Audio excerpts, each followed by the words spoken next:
नमस्कार, हृदया किचन रेसिपीमध्ये आपलं स्वागत आहे। चला मग आज आपण बनवूया इडली। इडलीसाठी आपण तांदूळ भिजवलेले आहे।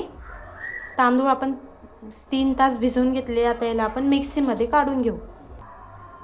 आपण आता आपलं बेटर तयार झालेले आपण मिक्सीमध्ये काढून घेतलेले आहे। तुम्ही बघू शकता मस्त खमीर झालेला आहे। आता आपण त्यामध्ये इनो टाकून घ्यायचा आणि चवीनुसार मीठ टाकून घ्यायचं आणि त्याला छानपैकी मिक्स करून घ्यायचं।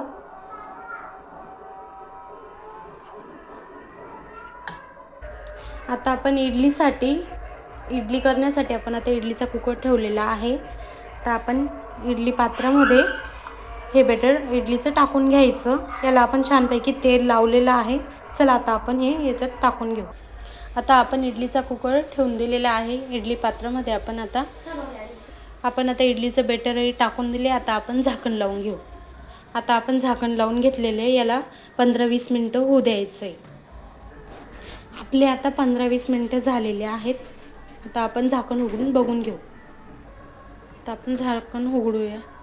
आपली इडली आता छानपैकी झालेली आहे। आता आपण तिला डिशमध्ये काढून घेऊ। हे पहा आपली इडली आता झालेली। आपण हिला डिशमध्ये काढून घेऊ। चला मग आता आपण बनवूया गाजर आणि टोमॅटोची रेड चटणी। आपण गाजर टोमॅटोची चटणीसाठी आपण गाजर, टोमॅटो, कोथिंबीर, अद्रक लसूणची पेस्ट, चवीनुसार मीठ आणि चटणीही घ्यायची आहे। तुम्ही बघू शकता गाजर आणि टोमॅटोची चटणी आपली रेडी आहे। छानपैकी तरण पण आलेला आहे। आपण तडका दिलेला आहे तिला छानपैकी। तुम्ही इडली सोबतही खाऊ शकता तिला।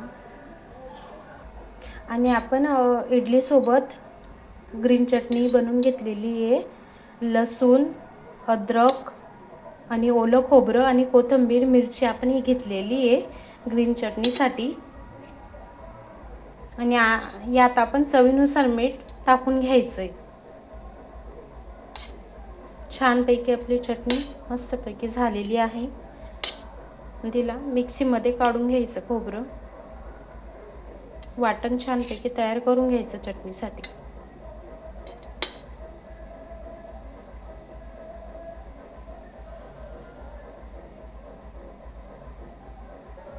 तुम्ही बघू शकता आपल्या इडल्या पण आपण डिशमध्ये काढून घेतलेला आहे। आणि ही टोमॅटो आणि गाजरची चटणी आणि ही ओल्या नारळाची चटणी आपली आता छानपैकी डिश तयार झालेली आहे। इडली चटणी मस्त खाण्यासाठी। व्हिडिओ आवडला असेल तर लाईक करा, सबस्क्राईब करा। व्हिडिओ बघितल्याबद्दल धन्यवाद।